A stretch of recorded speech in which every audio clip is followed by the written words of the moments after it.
உடலியலால் வரும் துன்பங்களுக்கு தீர்வாக விழுதுகளின் நலவியலால் வரும் இன்பங்கள் எண்ணற்றவை என்ற எண்ணத்தோடு உங்கள் அனைவருக்கும் வணக்கம். பெண் என்பவள் வீட்டிற்கு தூணாகிறாள்.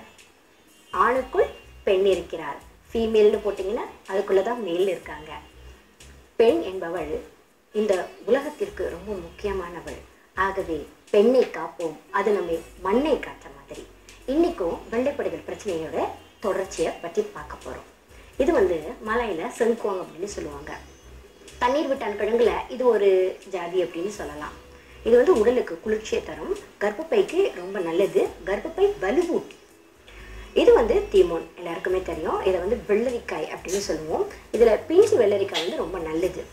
இது வெற்றிலை, அது வின்டர் மேலன் அப்படின்னு சொல்லுவாங்க. ஒரு விதமான பூசணிக்காய்.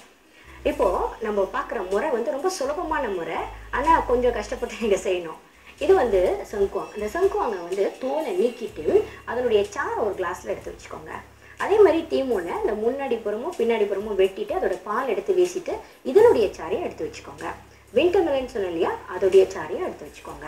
இது வல்லாரை. முதல்ல நான் உங்ககிட்ட சொல்லியிருந்தேன், இந்த வல்லாரியுடைய சாறு சமூலமாக எடுத்து நீங்கள் செய்யணும் அப்படின்னு சொல்லிட்டு இந்த வல்லாருடைய சாரம் ஒரு கிளாஸ் எடுத்து வச்சுக்கணும். எல்லாமே சம அளவாக இருந்ததுன்னா ரொம்ப நல்லது. இந்த சாறுகள் எடுக்கும் பொழுது எக்காரணத்தை கொண்டும் அதில் தண்ணி ஊற்றக்கூடாது.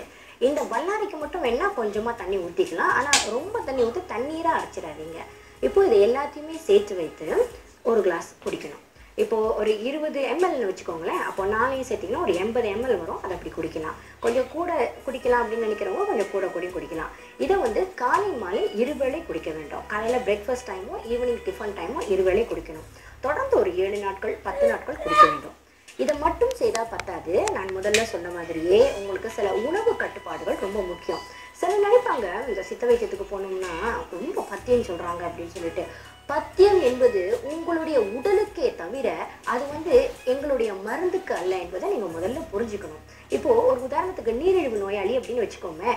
நீரிழிவு நோயாளியை இந்த மருந்து சாப்பிடுங்க, நிறைய சீனி சாப்பிடுங்க அப்படின்னு சொன்னால் அது சாத்தியப்படுறதுக்கு வாய்ப்பே இல்லை.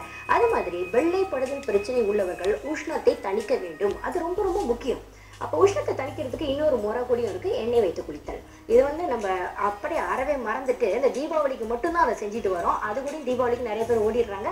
சாங்கியத்துக்கு இப்படி கொஞ்சோண்டு எடுத்து தலையில் வச்சுக்கிறாங்க. உடல் உஷ்ணத்தை குறைப்பதற்கே எண்ணெய் ஸ்நானம். அதனால எண்ணெய் ஸ்நானம் ரொம்பவும் முக்கியம்.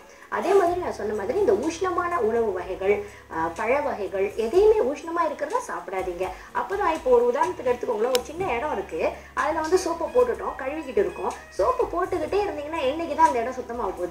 வாய்ப்பே இல்லை. அது மாதிரி உடல்ல பிரச்சனைகள் இருக்கும்போது எந்த உணவுகளை முதல்ல ஒதுக்கணுமோ அதை ஒதுக்கிடணும். ஒதுக்கின பிறகுதான் நம்ம இந்த மாதிரி நல்ல விஷயங்களை சாப்பிடும்போது அதுக்கு பயன் கிடைக்கும். இது வெற்றிலை. இது புற சிகிச்சை அப்படின்னு சொல்லலாம். இதை நம்ம எக்ஸ்டர்னலாக வாஷ் பண்ணுறதுக்கு உபயோகிக்க போகிறோம். இதோடைய நரம்புகளை இப்படி நீங்கள் நீக்கிடணும். நீக்கி எடுத்துட்டு இந்த இலைகளை மட்டும் இப்படி 1-2 கிழிச்சுக்கோங்க. கிழிச்சிக்கிட்டு எவ்வளோ வேணாலும் போட்டுக்கலாம், அதுக்கு அளவு இல்லை. கொஞ்சம் தண்ணி, ஒரு 1.5 லிட்டர் தண்ணியை விட்டு நல்லா வேக வச்சு இந்த இலைகள் அப்படியே கலர் போன பிறகு அதை எடுத்து வடிகட்டி வச்சுக்கோங்க. இதை ஒவ்வொரு முறையும் நீங்கள் குளியல் அறைக்கு போகும்பொழுது எக்ஸ்டர்னல் வாஷாக உபயோகிக்கலாம். உணவு வகைகளில் சைவ உணவுகளை அதிகமாக ஏற்றுக்கோங்க. அதனால உடலில் குளிர்ச்சி ஏற்படுறதுக்கு வாய்ப்பு இருக்கு என்று கூறி உங்களிடமிருந்து விடைபெறுவது உங்கள் வீட்டு வைத்தியர் திருமதி அகஸ்தியர் லட்சுமிகாந்த். வணக்கம்.